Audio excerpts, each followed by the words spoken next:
We are thrilled to have you join us as we continue our journey from the last episode, delving into the fascinating naming ceremony of Prince Siddhartha. Upon the birth of Prince Siddhartha, the entire universe resounded with jubilant cheers from celestial beings. Upon receiving words from the Devas, Hermit Asita swiftly made his way to the palace to greet the noble prince. Hermit Asita held the esteemed role of being the royal seer and spiritual teacher of King Suddhodana. King Suddhodana, who held deep respect for Hermit Asita, extended a warm welcome and introduced the newborn prince to the revered sage. As the sage leaned in to observe the infant, a remarkable occurrence took place. The baby's tiny leg extended and gently touched the sage's head. In that fleeting moment, Hermit Asita had a profound vision of the child's future, seeing him as a harbinger of wisdom and enlightenment. Filled with immense joy and insight, Hermit Asita burst into hearty laughter and paid his respects to the baby's extraordinary action. King Suddhodana, standing by Asita's side, promptly followed his revered teacher's lead without hesitation. This act was truly remarkable, as it defied the norm since fathers typically don't pay homage to their own sons in such a manner. Yet, Asita's initial joy swiftly transformed into deep sorrow, and he began to weep uncontrollably, leaving everyone present utterly bewildered by this unexpected turn of events. The onlookers, now filled with anxiety and curiosity, eagerly sought an explanation from Asita. He went on to clarify that his tears were not of sorrow, but of profound longing, as he foresaw that he would not live long enough to receive teachings from the prince, despite recognizing the immense wisdom that Prince Siddhartha would one day impart. While Asita's revelation provided a sense of comfort, it also raised concerns in King Suddhodana's heart, as he held specific hopes and ambitions for his son. The king's aspirations revolved around Siddhartha, assuming the throne and achieving greatness as a ruler, rather than embarking a path as a spiritual teacher. With a reluctance to fully embrace Asita's prophecy, King Suddhodana organized a naming ceremony just 5 days after the prince's birth. His intention was to invite 108 holy men and seers, thereby gathering a wider spectrum of perspectives and predictions to help him make a more informed decision regarding his son's future. Wow, I thought King Suddhodana respected his teacher or guru greatly. Just because Ashita's word didn't appeal to him, he decided to seek alternative opinion? Well, isn't that just a classic human quirk? Sometimes the truth can be as hard as to accept as trying to fit into skinny jeans after a big meal. We end up hearing only what we fancy, don't we? During the ceremony, priests were welcomed to partake in an age-old ritual called Abhisheka. This sacred practice involved the gentle bathing of the infant's head with fragrant water, symbolizing a deep purification and the bestowal of blessings. It was during this auspicious ritual that the infant prince was officially bestowed with his name, Siddhartha, a name that translates to "all wishes fulfilled will be fulfilled." And you won't believe it, but in the end, the hopes of King Suddhodana didn't quite materialize.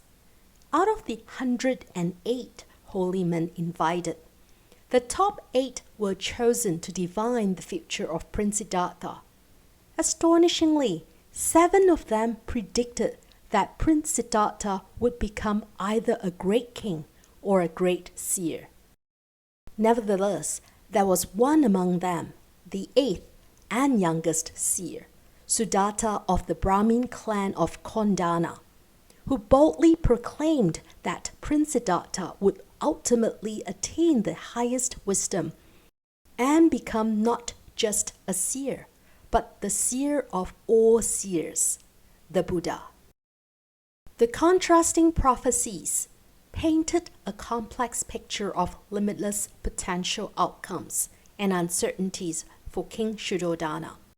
These marked the inception of a future filled with dilemmas and decisions, each carrying substantial consequences, as he endeavored to shape the destiny of the prince according to his own hopes and desires. Can you relate to King Suddhodana's desire for the best for his child? We all want the best for our kids, don't we? Parenthood often kicks off with a blend of plans and worries, a shared narrative of love and the pursuit of a promising future for our little ones. It's a journey that many of us can connect with, isn't it? It all begins with something as fundamental as selecting the perfect name for our newborns, a decision that we often ponder even before their arrival. As we move forward, we find ourselves preoccupied with dietary decisions, whether it's about breastfeeding or choosing the right baby formula. It often feels like every choice we make carries significant and irreversible consequences for our cherished child. Next, we start contemplating early childhood education choices and even consider enrolling them in enrichment classes while they are still infants. It's all a part of our unwavering dedication to ensuring a brighter future for them. For those who have experienced it, the process of selecting the right school can be an overwhelming decision. Public, private, boarding, homeschooling, or even unschooling. We then find ourselves contemplating the values we want to instill in our children, aiming to set them on a path towards future happiness and success. As their social circles expand, we find ourselves navigating the intricacies of their friendships, handling peer pressure, and striking the delicate balance between granting them freedom and setting boundaries. We arrange play dates and fret about the prospect of early dating. And just when we blinked, it's suddenly time for college applications. The worries do not cease after they graduate. We wish for them to land promising jobs and perhaps even find a partner we can wholeheartedly support. It can sometimes feel like there's an unspoken timetable for their happiness or success, and we might be the sole arbiters of what is best. These concerns can extend to our roles as grandparents as well. The never-ending worries and concerns that come with parenthood can be likened to an endless river that has the potential to sweep us away if we are not careful. On top of that, disagreements with our partners or family members can also surface due to differing opinions. There is a fine line between healthy planning and excessive worrying. It's akin to flying a kite. We must skillfully and attentively hold the string, but it's just as crucial to watch our steps on the ground. So practicing mindfulness in our parenting journey is essential for the well-being and happiness of everyone involved. Excessive worry often arises from unfounded concerns about the future. leading to anxiety and stress for ourselves. Unintentionally, our love and care for our dear ones can sometimes transform into an obsession. In doing so, our well-meaning intentions can inadvertently place undue stress on our children. As we conclude this episode, we offer you a straightforward but profound truth. The story of Buddha's life mirrors our own in many ways.